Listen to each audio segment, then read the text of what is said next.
Pindimana government U P സ്കൂളിൽ ഈ വർഷത്തെ സ്കൂൾ കലോത്സവം ധ്വനി 24-ന് തിരിതെളിഞ്ഞു.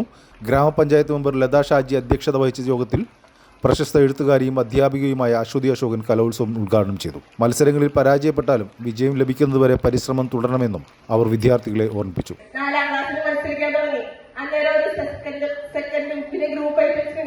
അങ്ങനെ മത്സരിച്ച് 7ാം ക്ലാസ്സായപ്പോ ആ കുട്ടി ആ സ്കൂളിലെ കലാതിലകമായി. കലാതിലകം എന്താണെന്നറിയോ?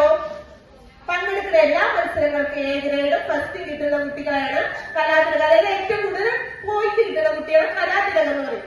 7ാം ക്ലാസ്സിൽ പഠിച്ചപ്പോൾ കവിതകൾ പാടിയും സ്വന്തം ജീവിതാനുഭവ വിജയകഥ പറഞ്ഞും കുട്ടികൾക്ക് പ്രചോദനമേകി.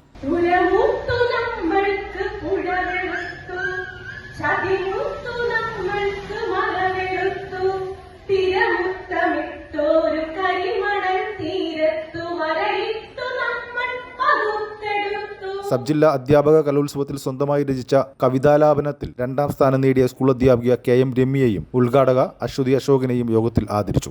HM Liji V Paul, senior assistant Shiji David, അധ്യാപകരായ Vanitha Chandran, Reshmi B, Asha Raveendran, Anu Jose, Divyamol AK, Divya Vijayan, Vinitha KVM, PTA chairperson Sheeja Satheesan എന്നിവർ നേതൃത്വം നൽകി. വിദ്യാർത്ഥികൾ ഗ്രൂപ്പ് അടിസ്ഥാനത്തിൽ വിവിധ മത്സരങ്ങളിൽ പങ്കെടുത്തു. Enlight media, Kothamangalam.